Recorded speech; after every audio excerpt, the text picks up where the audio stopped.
വലിയ മാളുകളിൽ നമ്മൾ 10 പ്രാവശ്യം പോയിട്ടുണ്ടെങ്കിൽ പോലും വാസ്തവത്തിൽ അവിടെ എങ്ങനെയാണ് പുറത്ത് കിടക്കുന്നതെന്ന് ഒരു ശരാശരി ആൾക്ക് അറിയില്ല. ഒരു DGP ഉണ്ടായിരുന്ന അദ്ദേഹം പറഞ്ഞിരുന്നത് ഇവിടുത്തെ കെട്ടിടങ്ങൾക്ക് ഏതാണ്ട് ഭൂരിപക്ഷം കെട്ടിടങ്ങൾക്കും ഇത് സംബന്ധിച്ച നിയമങ്ങൾ ഒന്നും പാലിക്കുന്നില്ല. തനിക്ക് എതിരായിട്ടൊന്നും ചെയ്യാൻ കഴിയാത്ത രീതിയിൽ അവരുടെ സ്വാധീനവും ഒക്കെ നിറഞ്ഞിട്ടുണ്ട്. അങ്ങനെ ഒരു പ്രശ്നം കൂടെയുണ്ട്. ഏതൊരു വിഷയത്തിലാണെങ്കിലും ഇപ്പോൾ തണ്ണീർത്തടം കൺവേർട്ട് ചെയ്യുന്ന കാര്യത്തിലാണെങ്കിലും മലയിൽ റോഡ് ഉണ്ടാക്കുന്ന കാര്യങ്ങൾ, റിസോർട്ട് ഉണ്ടാക്കുന്ന കാര്യത്തിലാണെങ്കിലും എവിടെയും ഒരു നിയമം ഉണ്ടായി കഴിഞ്ഞിട്ടുണ്ടെങ്കിൽ അതിനെ ഒരു ഓപ്പർച്യൂണിറ്റി ഫോർ കറപ്ഷൻ ആയിട്ട് കൺവേർട്ട് ചെയ്യാനുള്ള മറ്റൊരു പ്രശ്നമാണ്. ഒരു മെഷീനറി നമുക്കുണ്ട് എന്നുള്ള ഒരു വിഷയമാണ്. മനുഷ്യന്റെ ജീവനിൽ പ്രധാനമുള്ള കാര്യങ്ങളൊന്നുമല്ല അരമണിക്കൂർ കറണ്ട് ഇല്ലാതിരിക്കുന്നത്. ആ ഒരു ബോധം നമുക്ക് തീർച്ചയായിട്ടും ഇതിലേക്കുണ്ടാകും. കാബൂളിലോ ലബനനിലോ പോകുമ്പോൾ എനിക്കുള്ള പേടിയേക്കാൾ കൂടുതലാണ് കേരളത്തിൽ റോഡിൽ ഞാൻ ഇറങ്ങി യാത്ര ചെയ്യുമ്പോൾ.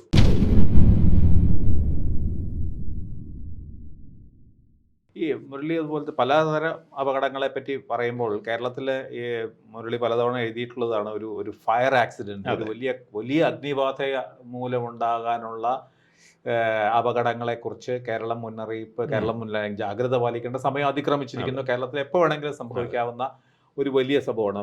അപ്പോൾ ഒന്നത് അഗ്നിബാധ, രണ്ടാമത്തെ കാര്യം പറഞ്ഞ പോലെ വൈദ്യുത ആഘാതമേറ്റുള്ള ഇത് രണ്ടും കേരളത്തിന്റെ സ്ഥിതി എന്താ ഇപ്പോൾ? കേരളത്തിൽ ഞാൻ പ്രത്യേകിച്ച് പറയുന്നത് ഹൈറൈസ് ബിൽഡിങ്ങിൽ ഉണ്ടാകുന്ന ഒരു ഫയറിനെ പറ്റിയിട്ടാണ്. ഇപ്പോൾ നമ്മളുടെ മോളുകൾ വരുന്നു. അപ്പോൾ അതൊരു അഡീഷണൽ ആയിട്ടുള്ളൊരു സിറ്റുവേഷനാണ്. അതായത് നമ്മളുടെ വലിയ മാളുകളിൽ നമ്മൾ 10 പ്രാവശ്യം പോയിട്ടുണ്ടെങ്കിൽ പോലും വാസ്തവത്തിൽ അവിടെ എങ്ങനെയാണ് പുറത്ത് കിടക്കുന്നതെന്ന് ഒരു ശരാശരി ആൾക്ക് അറിയില്ല. ഹൈറൈസ് ബിൽഡിങ്ങിൽ ഉയരങ്ങളിൽ നിന്ന് നമുക്ക് അറിയാമെങ്കിൽ പോലും നമുക്ക് പുറത്ത് കിടക്കാനുള്ള ബുദ്ധിമുട്ട്. ഈ ഫയർ കേരളത്തിൽ ഉണ്ടാകുമെന്നുള്ള കാര്യത്തിൽ യാതൊരു സംശയവുമില്ല. അത് സ്റ്റാറ്റിസ്റ്റിക്കലാണിത്. ഇത്രമാത്രം ബിൽഡിങ്ങുകൾ ഉണ്ടാകുന്നത്, ഇത്രമാത്രം മാളുകൾ ഉണ്ടാകുന്നു. ഈ ഇങ്ങനെയുള്ള ബിൽഡിങ്ങുകളിൽ മാളുകളിൽ ഫയർ ഉണ്ടായ സാഹചര്യം മറ്റുള്ള സ്ഥലങ്ങളിൽ ഉണ്ടായിട്ടുണ്ട്. അത് തീർച്ചയായിട്ടും കേരളത്തിലുണ്ടാകും. ഇത് നമ്മുടെ ഓരോ അപ്പാർട്ട്മെൻറ്റിലും കൃത്യമായിട്ടുള്ള ഫയർ ഫൈറ്റിംഗ് സംവിധാനങ്ങൾ ഉണ്ടാകണം. ആ അപ്പാർട്ട്മെൻറ്റിൽ താമസിക്കുന്ന എല്ലാ ആളുകൾക്കും സുരക്ഷാ പരിശീലനം നൽകണം. നമ്മുടെ അപ്പാർട്ട്മെൻറ്റുകളിൽ മൊബിലിറ്റി കുറവുള്ള ആളുകളുണ്ട്, ചെവി കേൾക്കാൻ പറ്റാത്ത ആളുകളുണ്ട്. അപ്പോൾ അലാം കൊടുത്തു കഴിഞ്ഞാൽ പോലും ഒരുപക്ഷെ അറിയില്ല. പക്ഷെ ഇങ്ങനെയുള്ള ആളുകൾ ഉണ്ടോ എന്ന് അറിയാവുന്ന ആരെങ്കിലും ഉണ്ടോ? താഴെ ഇരിക്കുന്ന സെക്യൂരിറ്റിക്കാരൻ അറിയാം ഏതൊക്കെ ബിൽഡിങ്ങുകളിൽ മൊബിലിറ്റി കുറവുള്ള ആളുണ്ട്. ഉള്ളവരുടെ എണ്ണം വളരെ കൂടി ഒറ്റയ്ക്ക് അവർ പലരും താമസിക്കുന്ന സാഹചര്യമുണ്ട്. അപ്പോൾ in case of fire don't use lift. നല്ല ഫിലോസഫിയാണ്. പക്ഷേ what are they going to do? ഇപ്പോൾ ഒരു 6ാമത്തെ നിലയിലോ 16ാമത്തെ നിലയിലോ കിടക്കുന്ന മൊബിലിറ്റി കുറവുള്ള ഒരാൾ എങ്ങനെ രക്ഷപ്പെടും? അങ്ങനെ ഒരാളുണ്ട് എന്നെങ്ങനെ അറിയും? അപ്പോൾ ഈ ഒരു ഹൈറൈസ് ബിൽഡിങ്ങിന്റെ കാര്യത്തിൽ കേരളത്തിലെ ഏറ്റവും കൂടുതൽ അഴിമതി നടക്കുന്ന ഒരു മേഖല കൂടെ അതാണെന്നുള്ളത് ഇവിടെ നേരത്തെ പറഞ്ഞ പോലെ അതിൽ നിന്ന് വ്യത്യസ്തമായിട്ട് ഇവിടെ അതിന് പ്രത്യേക സംവിധാനങ്ങളൊക്കെ ഉണ്ട്. ഫയർ ആൻഡ് സേഫ്റ്റിക്ക് ഒരു വലിയ ഡിപ്പാർട്ട്മെന്റ് പോലീസുകാരിലും. പക്ഷേ മുമ്പ് ഒരു DGP ഉണ്ടായിരുന്ന അദ്ദേഹം പറഞ്ഞിരുന്നത് ഇവിടുത്തെ കെട്ടിടങ്ങൾക്ക് ഏതാണ്ട് ഭൂരിപക്ഷം കെട്ടിടങ്ങൾക്കും ഇത് സംബന്ധിച്ച നിയമങ്ങൾ ഒന്നും പാലിക്കുന്നില്ല. തനിക്ക് എതിരായിട്ടൊന്നും ചെയ്യാൻ കഴിയാത്ത രീതിയിൽ അവരുടെ സ്വാധീനവും ഒക്കെ നിറഞ്ഞിട്ടുണ്ട്. അങ്ങനെ ഒരു പ്രശ്നം കൂടെയുണ്ട്. അപ്പോൾ ഈ കേരളത്തിലെ ഹൈറൈസ് ബിൽഡിംഗ് കൂടുന്നു, മാളുകൾ കൂടുന്നു, ഇതൊക്കെ വരുമ്പോൾ നിയമപരമായ ചെയ്യേണ്ട കാര്യങ്ങൾ ചെയ്യുന്നില്ല എന്നുള്ള ഒരു പ്രശ്നത്തിന് പരിഹാരമില്ല. പക്ഷേ എന്താണ് അപ്പോൾ അങ്ങനെ ഒരു അവസ്ഥയിൽ നമുക്ക് ചെയ്യാൻ കഴിയില്ല? ഈ ഗവേണൻസിലെ പ്രശ്നം ഇതിൽ മാത്രമായിട്ട് ഒതുങ്ങുന്നതല്ല. ഏതൊരു വിഷയത്തിലാണെങ്കിലും ഇപ്പോൾ തണ്ണീർത്തടം കൺവേർട്ട് ചെയ്യുന്ന കാര്യത്തിലാണെങ്കിലും മലയിൽ റോഡ് ഉണ്ടാക്കുന്ന കാര്യങ്ങൾ, റിസോർട്ട് ഉണ്ടാക്കുന്ന കാര്യത്തിലാണെങ്കിലും എവിടെയും ഒരു നിയമം ഉണ്ടായി കഴിഞ്ഞിട്ടുണ്ടെങ്കിൽ അതിനെ ഒരു ഓപ്പർച്യൂണിറ്റി ഫോർ കറപ്ഷൻ ആയിട്ട് കൺവേർട്ട് ചെയ്യാനുള്ള മറ്റൊരു പ്രശ്നമാണ്. ഒരു മെഷീനറി നമുക്കുണ്ട് എന്നുള്ള ഒരു വിഷയമാണ്. അപ്പോൾ നമ്മുടെ ഗുഡ് ഗവേണൻസിന് വേണ്ടി നമ്മുടെ struggle has to be constant. അതെ. ഈ കാര്യത്തിൽ ഇങ്ങനെ ഒരു പ്രശ്നങ്ങൾ ഉള്ളപ്പോൾ എന്തെങ്കിലും സിറ്റിസണിന് ചെയ്യാൻ പറ്റുമോ? തീർച്ചയായിട്ടും നമ്മളുടെ സുരക്ഷ. ഇപ്പം ഞാൻ ഷെല്ലിൽ ജോലി ചെയ്യുന്ന സമയത്ത് ഞങ്ങളുടെ ഹെഡ് ഓഫീസിന്റെ ഫ്രണ്ടിൽ ഒരു വലിയൊരു ബുക്ക് ഉണ്ടായിരുന്നു. അതിൽ എൻ്റെ ഫ്രണ്ടിൽ എഴുതിയിട്ടുണ്ട്, the person responsible for your safety open the book എന്നായിരുന്നു. അപ്പോൾ ഓപ്പൺ ചെയ്ത മിററാണ് അവിടെ വെച്ചിരിക്കുന്നത്.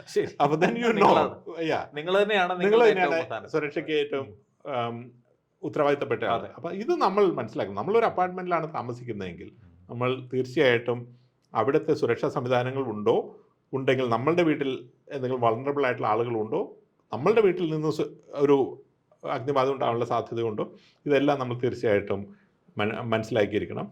ആ അപ്പാർട്ട്മെൻറ്റിലെ സുരക്ഷാ സംവിധാനങ്ങൾ ഉറപ്പുവരുത്താൻ നമ്മൾ കൂടി ഒരു കോൺട്രിബ്യൂഷൻ ചെയ്യണം. അതൊരു ഗവൺമെൻറ്റിൻ്റെ ഉത്തരവാദിത്തമായിട്ടോ ഒരു മെയിൻ്റനൻസ് കമ്മിറ്റിയുടെ ഉത്തരവാദിത്തമായിട്ടോ നമ്മൾ മാറ്റരുത്. കേരളത്തിൽ ഞാൻ വ്യക്തിപരമായിട്ട് ചെയ്യുന്ന കാര്യങ്ങൾ ഉണ്ട്. അതായത് തിരക്കുള്ള ഒരു സ്ഥലത്തും പോകാതിരിക്കുക എന്നുള്ളതാണ്. അതൊരു കേരളത്തിലെ ക്രൗഡ് മാനേജ്മെന്റ് എന്ന് പറയുന്നത് പേടിപ്പെടുത്തുന്ന ഒന്നാണ്. വെടിക്കെട്ട് എന്ന് പറയുന്നത് പേടിപ്പെടുത്തുന്ന ഒന്നാണ്. തീർച്ചയായിട്ടും രാത്രിയിൽ ഡ്രൈവ് ചെയ്യുന്നില്ല എന്നുള്ളത് എൻ്റെ ഒരു നയമാണ്. രാത്രി ഒരു 10 മണിക്ക് ശേഷം രാവിലെ 6 മണിക്ക് മുമ്പ് അല്ലെങ്കിൽ 5:30 മുമ്പ് ഒരിക്കൽ പോലും ഡ്രൈവ് ചെയ്യില്ല. അപ്പം അങ്ങനെയുള്ള കാര്യങ്ങളിൽ നമുക്ക് കുറച്ചുകൂടി ഉത്തരവാദിത്തങ്ങൾ എടുക്കാം. കേരളത്തിൽ എയർപോർട്ടിൽ സീ ഓഫ് ആൻഡ് റിസീവ് എന്നുള്ളത് മാത്രം കേരളത്തിൽ 100 കണക്കിന് ആളുകളാണ് ഓരോ വർഷം അപകടത്തിൽപ്പെടുന്നതും മരിക്കുന്നതും. അതെന്ന് കാരണം പലപ്പോഴും ഇപ്പോൾ പത്തനംതിട്ടയിൽ നിന്ന് ഒരാൾ എറണാകുളത്ത് റിസീവ് ചെയ്യാനായിട്ട് വരുമ്പോൾ അവർ ഇവിടെ നിന്ന് രാവിലെ രാത്രി സമയത്തൊക്കെ വരുന്നതായിരിക്കാം. അവിടെ പോയി ഉറക്കമില്ലാതെ തിരിച്ചു വരുന്നു. അപ്പൊ അത് എല്ലാ വർഷത്തിലും വളരെ ശരിയാണ്. അത് പത്രത്തിൽ വാർത്ത കാണുന്നു. പക്ഷെ ഇതൊരു അതിന്റെ ഒരു പാറ്റേൺ നോക്കുമ്പോൾ അത് വാസ്തവത്തിൽ ഞെട്ടിപ്പിക്കുന്നതാണ്. അപ്പൊ ഇങ്ങനെയുള്ള കാര്യങ്ങളിൽ നമുക്ക് വ്യക്തിപരമായിട്ട് ചെയ്യാൻ പറ്റുന്ന കുറെ കാര്യങ്ങളുണ്ട്. പക്ഷേ വ്യക്തിപരം മാത്രമല്ല, സിസ്റ്റമായിട്ടുള്ള ചേഞ്ച് ഉണ്ടാവേണ്ട ആവശ്യകതയുണ്ട്. അപ്പോൾ we have to constantly work on the systemic changes, good governance across the board, but also ultimately you are also responsible for your own safety. So നമുക്ക് ചെയ്യാവുന്ന അഡീഷണൽ കാര്യങ്ങൾ നമ്മൾ ചെയ്തുകൊണ്ടിരിക്കുക. ഈ ഇലക്ട്രിക്യൂഷൻ ഈ വൈദ്യുതാഘാതമേറ്റ് മരിക്കുന്നത് അതും കേരളത്തിലെ എണ്ണം കൂടുതലാണോ? ആണ്. കേരളത്തിൽ ഏതാണ്ട് 200 ആളുകളാണ് ഒരു വർഷത്തിൽ ഇലക്ട്രോക്യൂഷനിൽ മരിക്കുന്നത്.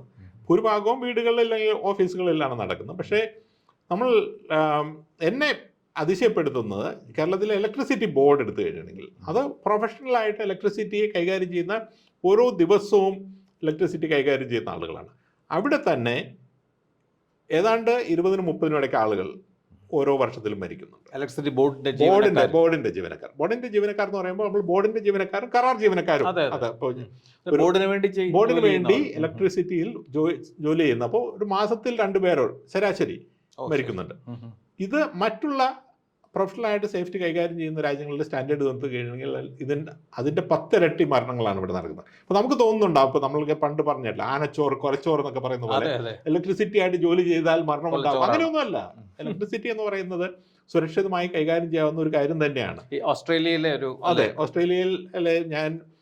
ഓസ്ട്രേലിയയിലെ യൂട്ടിലിറ്റീസ് ആണ് പറയുന്നത്. അപ്പോൾ യൂട്ടിലിറ്റീസ് എന്ന് പറയുന്നത് ഇലക്ട്രിസിറ്റി, ഗ്യാസ്, വാട്ടർ, സ്യൂവേജ്, ഇത് 4 കൂടിയ ഒരു സംവിധാനമാണ്. ഇതിൽ ഒരു വർഷത്തിൽ മരിക്കുന്ന ആളുകളുടെ എണ്ണം ലാസ്റ്റ് ടൈം ഐ ചെക്ക് 3 പേരാണ് മരിക്കുന്നത് മൊത്തം ഓസ്ട്രേലിയയിൽ ഈ യൂട്ടിലിറ്റി സെക്ടറിൽ. അവിടെയാണ് നമ്മൾ 20-30 പേർ വരെ മരിക്കുന്നത്. അപ്പോൾ അത് ഇപ്പോൾ കേരളത്തിലെ ഇലക്ട്രിസിറ്റി ബോർഡിനോട് നേരിട്ട് പല വട്ടം ചർച്ച ചെയ്തിട്ടുള്ളതും പറഞ്ഞിട്ടുള്ളതുമാണ്. അതായത് ഒരു കൃത്യമായിട്ടുള്ള ഒരു സ്റ്റാൻഡ് അലോൺ ആയിട്ടുള്ളൊരു സേഫ്റ്റി ഡിപ്പാർട്ട്മെൻറ്റ് ഉണ്ടാക്കുക, കൃത്യമായിട്ടുള്ള പ്രൊസീജിയേഴ്സ് ഉണ്ടാക്കുക, കൃത്യമായിട്ട് ട്രെയിനിങ്ങുകൾ കൊടുക്കുക, കൃത്യമായിട്ടുള്ള പേഴ്സണൽ പ്രൊട്ടക്റ്റീവ് എക്യുപ്മെൻറ്റുകൾ കൊടുക്കുക, സൂപ്പർവിഷൻ എടുക്കുക, സ്റ്റാഫും കോൺട്രാക്റ്റും തമ്മിൽ യാതൊരു തരത്തിലുള്ള ഡിഫറൻസിയേഷനും കാണാതിരിക്കുക, ഒരു വർക്ക് അൺസേഫ് ആണെങ്കിൽ അത് ചെയ്യാതിരിക്കാനുള്ള അവകാശം താഴെയുള്ള ആളുകൾക്ക് കൊടുക്കുക. ഇപ്പോൾ പ്രൊഫഷണലായിട്ടുള്ള കമ്പനികളിൽ ഒരു പ്രൊസീജിയർ ഉണ്ട്, സ്റ്റോപ്പ് കാർഡ് എന്നാണ് അതിന് പറയുന്നത്. ഇതെല്ലാ എംപ്ലോയീസിൻ്റെ അടുത്തുമുണ്ട്. നമ്മൾ ചെയ്യുന്ന ഒരു ജോലി അൺസേഫ് ആണെന്ന് പറഞ്ഞു കഴിഞ്ഞിട്ടുണ്ടെങ്കിൽ ഇത് നിർത്താനുള്ള അവകാശം അടുത്ത മാനേജിംഗ് ഡയറക്ടർ ഒപ്പുവെച്ച് കൊടുത്തിരിക്കുകയാണ്. അത് സ്റ്റോപ്പ് കാർഡിന്റെ ബാക്കിലുണ്ട്. ജീവനക്കാരൻ അത് ചെയ്യേണ്ട, വേണമെങ്കിൽ അത് റിഫ്യൂസ് ചെയ്യാം. കാർഡ് എടുത്ത് കാണിച്ചാൽ മതി. ഞാൻ ഒരു വഴിക്ക് പോകുമ്പോൾ വേറൊരാൾ അൺസേഫായിട്ട് ഒരു പ്രവൃത്തി ചെയ്യുന്നു, എനിക്ക് കാർഡ് എടുത്തിട്ട് കാണിച്ചു കഴിഞ്ഞാൽ ആ വർക്ക് അപ്പോൾ അവിടെ നിർത്തണം. നിർത്തി കഴിഞ്ഞിട്ട് ഇപ്പം എൻ്റെ ഗസ് ചിലപ്പോൾ തെറ്റായിരിക്കാം, പക്ഷെ അതിന് ഞാൻ ഉത്തരവാദിയല്ല. എനിക്ക് തോന്നി, അതുകൊണ്ട് ഞാൻ നിർത്താൻ പറഞ്ഞു. സൂപ്പർവൈസർ വന്നു, നോക്കി, കുഴപ്പമില്ല, അത് ക്ലിയർ ചെയ്തു, കണ്ടിന്യൂ ചെയ്യാം. പക്ഷേ അത്രമാത്രം എംപവർമെൻറ്റ് താഴെ ലെവലിലേക്ക് വേണം. അപ്പോൾ അതുകൊണ്ട് ചില നഷ്ടങ്ങളൊക്കെ ഉണ്ടാകും. ഇപ്പോൾ വർക്ക് സ്റ്റോപ്പ് ചെയ്താൽ ചില നഷ്ടങ്ങളുണ്ടാവും, ആളുകൾ വിളിച്ച് തെറി പറഞ്ഞു വരും. പക്ഷെ അതൊന്നുമല്ല പ്രധാനം. മനുഷ്യൻ്റെ ജീവനിൽ പ്രധാനമുള്ള കാര്യങ്ങളൊന്നുമല്ല അരമണിക്കൂർ കറണ്ട് ഇല്ലാതിരിക്കുന്നത്. ആ ഒരു ബോധം നമുക്ക് തീർച്ചയായിട്ടും ഇതിലേക്കുണ്ടാകും. അതേസമയം തന്നെ ഇത്രമാത്രം എംപവർമെൻറ്റ് നമ്മൾ കൊടുത്തിട്ടും അൺസേഫായിട്ട് ഒരു എംപ്ലോയി ബിഹേവ് ചെയ്താൽ, മദ്യവെച്ചിട്ട് നമ്മൾ തൊഴിലിൽ പോയി കഴിഞ്ഞിട്ടുണ്ടെങ്കിൽ ഈ പ്രൊസീജിയർ ഓവർ റൈഡ് ചെയ്ത് കഴിഞ്ഞാൽ തീർച്ചയായിട്ടും then they should not be working for that institution. അത് തീർച്ചയായും. അപ്പോൾ ഈ 2 തരത്തിലും നമുക്ക് മാറ്റങ്ങൾ വേണം. ഈ മറ്റൊരു പ്രധാനപ്പെട്ട ഇപ്പം മുരളി നേരത്തെ പറഞ്ഞാണ് ഞാൻ മനസ്സിലാക്കുന്നത്, ഈ റെയിൽവേ സ്റ്റേഷനുകളിൽ ഉണ്ടാകുന്ന അല്ലെങ്കിൽ റെയിൽവേ ട്രാക്കുകളിൽ ഉണ്ടാകുന്നത് അതും കേരളത്തിൽ ഈ തീവണ്ടി കയറാൻ പോകുന്നവർ അതിൽ ഇടപെട്ടു. ഇതൊരു വാസ്തവത്തിൽ ഇതിന്റെ ഒരു വളരെ സമഗ്രമായിട്ടുള്ള ചിത്രമൊന്നും ആർക്കും കിട്ടിയിട്ടില്ല. ഇടയ്ക്കിടയ്ക്ക് പത്രങ്ങളിൽ വാർത്തകൾ. ഇതൊരു വലിയ പ്രശ്നമാണ് കേരളത്തിൽ. ഇത് കേരളത്തിൽ പ്രശ്നമാണ്, ഇന്ത്യയിൽ വളരെ വലിയൊരു പ്രശ്നമാണ്. ഇപ്പോൾ ഒരു 2-3 വർഷം മുമ്പ് ഒരിക്കലൊരു വാർത്ത ഉണ്ടായിരുന്നു. Indian railway have the safest year, no railway accident reported in 150 reported first time in 150 years. ശരി, ആ വർഷം ഒരു അപകടവും നടന്നിട്ടില്ല. അതെ, എനിക്കത് ഭയങ്കര. അപ്പം ഞാൻ സാധാരണ രീതിയിൽ അപകടങ്ങൾ ഫോളോ ചെയ്യുന്നതാണ്. ഒരു വർഷം റെയിൽവേയിൽ 25,000 ആളുകളാണ് ഈ മരിക്കുന്നതെന്ന് നാഷണൽ ക്രൈം റെക്കോർഡ്സ് ബ്യൂറോയുടെ റിപ്പോർട്ടിലുണ്ട്. തീവണ്ടി അപകടത്തിലല്ല, റെയിൽവേ ആക്സിഡൻസ് എന്നാണ് അന്ന് report crime records bureau report ചെയ്യുന്നത്. റെയിൽവേ റിപ്പോർട്ട് ചെയ്യുന്നത് ഒറ്റ അപകടം പോലും ഉണ്ടായിട്ടില്ല എന്നാണ്. പെട്ടെന്ന് എന്തെങ്കിലും സംഭവിച്ചോ? ദെൻ ഐ വെന്റ് ബാക്ക് ആ സെയിം ഇയർ നോക്കി കഴിയുമ്പോൾ ഇല്ല, അപകടം ഈ 25,000 ആളുകൾ മരിച്ചിട്ടുണ്ട്. അപ്പോൾ ഒരു വർഷം ഇപ്പോൾ 28,000 ആണെന്ന് തോന്നുന്നു അത്തോളം ആളുകളാണ് റെയിൽവേയുമായിട്ട് ബന്ധപ്പെട്ട് മരിക്കുന്നത്. അത് ട്രെയിനിലേക്ക് കയറുമ്പോൾ, ട്രെയിനിൽ നിന്ന് ഇറങ്ങുമ്പോൾ, ഇന്ത്യയിൽ ലെവൽ ക്രോസ് ചെയ്ത് ഒക്കെ മരിക്കുന്നത്. പക്ഷേ റെയിൽവേ അപകടമായിട്ട് റെയിൽവേ കണക്ക് കൂട്ടുന്നില്ല. Crime records bureau railway accident ആയിട്ടാണ് കാണുന്നത്. കേരളത്തിലെ കണക്കിൽ തീവണ്ടി മുട്ടുവോ അല്ലെങ്കിൽ പാളം മറിയോ ചെയ്താൽ മാത്രമേ അത് റെയിൽവേ ആക്സിഡന്റ് ആയിട്ട് അവർ കണക്ക് കൂട്ടുന്നുള്ളൂ. അപ്പോൾ കേരളത്തില് ബിറ്റ്വീൻ 500 to 800 ആളുകളാണ് എല്ലാ വർഷവും ഈ തരത്തിൽ മരിക്കുന്നത്. ഓരോ വർഷവും വേരിയും. പക്ഷേ നമുക്ക് ലെവൽ ക്രോസ് ചെയ്ത് ഏറ്റവും കൂടുതൽ മരിക്കുന്നത് ഈ റെയിൽവേക്ക് ചാടി കയറുകയും ഇറങ്ങുകയും ചെയ്യുന്ന സമയത്താണ്. അപ്പൊ അത് നമ്മൾ ഓൾമോസ്റ്റ് നമ്മൾ പലപ്പോഴും കേൾക്കാറുണ്ട്, രാത്രി പോയി രാവിലെ വീണ് കിടന്നു. അപ്പോൾ നമ്മളുടെ റെയിൽവേയുടെ ഡോർ അറിയാമല്ലോ, ആ ഡോറ് തുറന്നു തന്നെ യാത്ര ചെയ്യാമെന്നുള്ളത് ഒന്നാമത്തെ ഇത്. അത് ലോകത്തെ മിക്കവാറും ട്രെയിനുകളിൽ ഇപ്പോൾ സാധ്യമല്ല. ആൾ കയറി കഴിയുമ്പോൾ തന്നെ ഡോർ ക്രോസ് ചെയ്യും. രണ്ടാമത്തെ, നമ്മളുടെ ഡോറുകൾ തന്നെ എക്സ്ട്രീംലി ഹെവിയാണ്. ആ ഡോർ ഒന്ന് അടച്ചു കഴിഞ്ഞിട്ടുണ്ടെങ്കിൽ നമ്മൾ താഴെ വീണെന്ന് സംഭവിച്ചില്ലെങ്കിൽ പോലും ആ ഹിറ്റിൽ തന്നെ നമുക്ക് അപകടം ഉണ്ടാവും. അപ്പൊ ഇത് ധാരാളം ആളുകൾ ശ്രദ്ധിക്കാൻ തന്നെ. ഞാൻ കഴിഞ്ഞ ദിവസം 1-ാം തീയതി ആലുവയിൽ അങ്ങനെ, അപ്പൊ ഇതെല്ലാ ദിവസവും നമ്മൾ കേൾക്കുന്നതാണ്. അപ്പൊ കഴിഞ്ഞ ദിവസം കണ്ണൂരൊരു കുട്ടി ഇത് ആ വീഡിയോ വന്നല്ലോ, കയറാനായിട്ട് ശ്രമിച്ചു, ഇതിന്റെ ഇടയിൽ കയറി. അപ്പൊ ഇതെല്ലാം നമ്മൾ എല്ലാ ദിവസവും കാണുന്നുണ്ടെങ്കിൽ പോലും ഞാൻ കഴിഞ്ഞ ദിവസം ആലുവയിൽ വരുമ്പോൾ ഞാൻ കാണുന്നത് എന്താണ്, ഒരു പയ്യൻ ഓടി, ഒരു ട്രെയിൻ നീങ്ങുന്നു, ഓടി കയറുകയാണ്. ഇവിടെ ഒരു റെയിൽവേ പ്രൊട്ടക്ഷൻ ഫോഴ്സിന്റെ ഒരു വിമൻ കോൺസ്റ്റബിൾ ഉണ്ടായിരുന്നു. അവർ വളരെ കൃത്യമായിട്ട് അയാളെ മാറ്റി നിർത്തി ശരിക്കും വരട്ടുന്നത് ഞാൻ കണ്ടു. അപ്പൊ എനിക്ക് ഭയങ്കര സന്തോഷം തോന്നി. അപ്പൊ ഇവർ ശ്രമിക്കുന്നുണ്ട്. പക്ഷെ ഇത്രയും നീളമുള്ള ട്രെയിനിൽ 2-3 പോലീസുകാരാണ് അവിടെ ഉള്ളത്. അപ്പൊ അവർക്ക് ചെയ്യാൻ സാധിക്കില്ല. അപ്പൊ നമ്മൾ ഈ ട്രെയിൻ നീങ്ങുമ്പോൾ എടുത്തു ചാടേണ്ട ഒരു കാര്യമില്ല. നമ്മളുടെ ആ യാത്രയിൽ വരുന്ന എന്ത് ഇൻകൺവീനിയൻസ് ആണെങ്കിലും it's not comparable to the risk you are taking. ഒരു ഉറങ്ങിയതുകൊണ്ട് നമ്മൾ ഇറങ്ങേണ്ട സ്റ്റേഷൻ വിട്ടുപോയി, പെട്ടെന്ന് പുറത്തിറങ്ങേണ്ട ഒരു ആവശ്യമുണ്ടായി, ചെയ്യേണ്ട കാര്യമില്ല. ഇത് ഇന്ത്യയിൽ മാത്രം ചെയ്യപ്പെടുന്ന ഒരു കാര്യമുണ്ട്. അതായത് ഒരാൾ കയറുമ്പോൾ നമ്മൾ കൂടെ കയറി ലഗേജ് കൊണ്ടുവന്ന് വയ്ക്കുന്ന ഒരു കാര്യമുണ്ട്. ഇപ്പോൾ ഞാൻ കഴിഞ്ഞ ദിവസം ഡൽഹിയിൽ നിന്ന് കാൺപൂർക്ക് വന്ദേ ഭാരത് എക്സ്പ്രസ്സിൽ പോവുമായിരുന്നു. അപ്പോൾ ട്രെയിൻ കറക്റ്റ് സമയത്ത് എടുത്തു. അത് കഴിയുമ്പോൾ എൻ്റെ ഫ്രണ്ട് പറഞ്ഞു ഇപ്പം ഒന്ന് നിൽക്കും എന്ന് പറഞ്ഞു. ഞാൻ ചോദിച്ചു എന്തുകൊണ്ടാന്ന് ചോദിച്ചു. പറഞ്ഞു ഈ പഴയ ഒരു ഹാബിറ്റ് ഉണ്ടല്ലോ, അതായത് വന്നിട്ട് COF ചെയ്യുന്നു, മറ്റേ കാലയിൽ തൊട്ട് നമസ്കരിക്കുന്നു. ഈ ഹാബിറ്റ് ഇനിയും മാറിയിട്ടില്ല. അപ്പോൾ ഈ ഡോർ അടയ്ക്കും എന്നുള്ള കാര്യം ആളുകൾക്ക് അറിയില്ല. അപ്പോൾ പറഞ്ഞു 1 മിനിറ്റിനകം ഈ വണ്ടി ഇപ്പോൾ നിൽക്കുമെന്ന് പറഞ്ഞു. 1 മിനിറ്റിനകം വണ്ടി നിന്നു. കാരണം ഒരു 10-100 ആളുകൾ പുറത്തേക്ക് ഇറങ്ങാനായിട്ട് ശ്രമിക്കുകയാണ്. അപ്പോൾ ഇതിൻ്റെ ഒന്നും ആവശ്യമുള്ളതല്ല. അപ്പോൾ ഇത്തരം മാറ്റങ്ങൾ ആളുകളുടെ പെരുമാറ്റത്തിൽ ഉണ്ടാകണം. റെയിൽവേയിൽ ഉണ്ടാകുന്ന സ്ട്രക്ചറൽ മാറ്റങ്ങളുടെ ആവശ്യമുണ്ട്. റെയിൽവേയുടെ സുരക്ഷാ വിഷയമായിട്ട് കണ്ട് probably lot more resources has to be deployed. ഈ ഡോറുകൾ ചേഞ്ച് ചെയ്യുന്ന കാര്യത്തിലാണെങ്കിലും പ്രൊസീജിയറുകൾ മാറ്റുന്ന കാര്യത്തിലാണെങ്കിലും ഉണ്ടാക്കേണ്ട ഒരു ആവശ്യകതയുണ്ട്. അത് ഒരു മേജർ സുരക്ഷാ ഐറ്റമാണ്. 100 കണക്കിന് ആളുകൾ ഓരോ വർഷവും മരിക്കുന്ന ഒരു സുരക്ഷാ ഐറ്റമാണ്. അതെ, കേരളത്തിൽ ഇപ്പോൾ ഈ അപകടങ്ങളുടെ വർധനവിൻ്റെ പശ്ചാത്തലത്തിൽ ആദ്യം ചെയ്യേണ്ടത്, ഇപ്പോൾ ഭരണകൂടം ചെയ്യേണ്ടതോ അല്ലെങ്കിൽ നിയമവ്യവസ്ഥ ചെയ്യേണ്ടതോ ഒരു സുരക്ഷാ അതോറിറ്റി പോലെയുള്ള സുരക്ഷയുടെ കാര്യങ്ങൾ മാത്രം പരിഗണിക്കുന്ന അധികാരങ്ങളുള്ള ഒരു സംവിധാനം ത്തിന് രൂപം കൊടുക്കുക എന്നുള്ളതാവും അല്ലേ? 100%. കേരളത്തിൽ സുരക്ഷയുടെ കാര്യം മാത്രം കൈകാര്യം ചെയ്യുന്ന ഒരു അതോറിറ്റി നമുക്കുണ്ടാകണം. അതിനെല്ലാ ഡിപ്പാർട്ട്മെന്റുകളുടെയും മുകളിൽ അധികാരം ഉണ്ടാകണം. ഒരു സാധാരണഗതിയിൽ വേറെ ഒരു ഡിപ്പാർട്ട്മെന്റിലൊന്നും വയ്ക്കാൻ പറ്റാത്ത ആളുകളെ മാറ്റിയിടുന്ന ഒരു ഡിപ്പാർട്ട്മെന്റായിട്ട് വൈദഗ്ധ്യമുള്ള ആളുകൾ വേണം.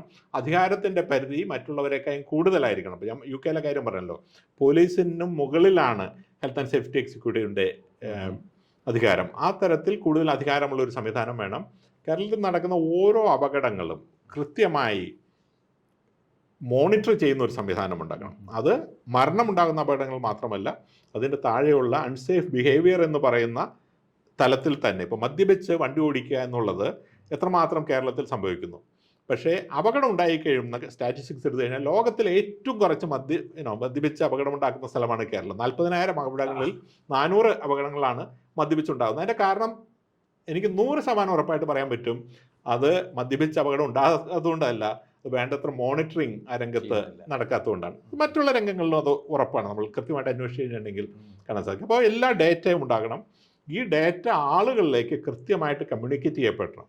നമ്മളുടെ സമൂഹം ഒരു സെക്യൂരിറ്റി പോയിന്റ് ഓഫ് വ്യൂ നിന്ന്, പോലീസിങ് പോയിന്റ് ഓഫ് വ്യൂ നിന്ന് ഏറെ സുരക്ഷിതമാണെങ്കിലും അതിൻ്റെ 30 ഇരട്ടി അരക്ഷിതമാണ് സേഫ്റ്റി പോയിന്റ് ഓഫ് വ്യൂവിൽ കേരളത്തിലെ ജീവിതം എന്ന് പറയുന്നത്. ഞാൻ മുമ്പ് പലപ്പോഴും പറഞ്ഞിട്ടുള്ള പോലെ കാബൂളിലോ ലെബനനിലോ പോകുമ്പോൾ എനിക്കുള്ള പേടിയേക്കാളും കൂടുതലാണ് കേരളത്തിൽ റോഡിൽ ഞാൻ ഇറങ്ങി യാത്ര ചെയ്യുമ്പോൾ. എറണാകുളത്ത് നിന്ന് തിരുവനന്തപുരത്തേക്ക് റോഡിലേക്ക് വരുമ്പോൾ എനിക്കൊരു അപകടം ഉണ്ടാകാനുള്ള സാധ്യത ഞാൻ കാബൂളിൽ പോയി ഒരു അസൈൻമെന്റ് ചെയ്ത് വരുമ്പോൾ ഉള്ളതിലും അപകടം കൂടുതലാണ്. ഇത് സ്റ്റാറ്റിസ്റ്റിക്കലായിട്ട് എപ്പോൾ വേണമെങ്കിലും വെരിഫൈ ചെയ്യാവുന്നതേ ഉള്ളൂ. അതായത് യുദ്ധം നടക്കുന്ന അല്ലെങ്കിൽ ബോംബ് സ്ഫോടനം നടക്കുന്ന സ്ഥലങ്ങളെക്കാട്ടിലും കൂടുതൽ അപകടകരമാണ് ജീവിതം എന്ന് പറയുന്നത്, ഡേ ടു ഡേ ജീവിതം എന്ന് പറയുന്നത് കേരളത്തിൽ. ഇത് നമുക്ക് അംഗീകരിക്കാവുന്ന ഒന്നുള്ളതല്ല, അപമാനകരമായ ഒന്നാണ്. ഹയസ്റ്റ് ലെവലിൽ അറ്റൻഷൻ കിട്ടേണ്ട ഒന്നാണ്. നമ്മളുടെ ഒരു MLA തന്നെ അപകടത്തിൽപ്പെട്ട സാഹചര്യത്തിൽ ഫെലോ MLAമാരെല്ലാം ഒരുമിച്ച് വന്ന് ആ നിയമം ഉണ്ടാക്കുമെന്നും അങ്ങനെ ഒരു അതോറിറ്റി ഉണ്ടാക്കുമെന്നും, ഒരു ഭരണകാലത്ത് 50,000 ജീവൻ ഇപ്പോൾ നഷ്ടപ്പെടുന്നത് 50% അടുത്ത 5 വർഷത്തിനകം കുറയ്ക്കാനുള്ളൊരു ശ്രമം നടത്തും എന്ന് വേണം ഞാൻ വിശ്വസിക്കുന്നതും ആഗ്രഹിക്കുന്നു.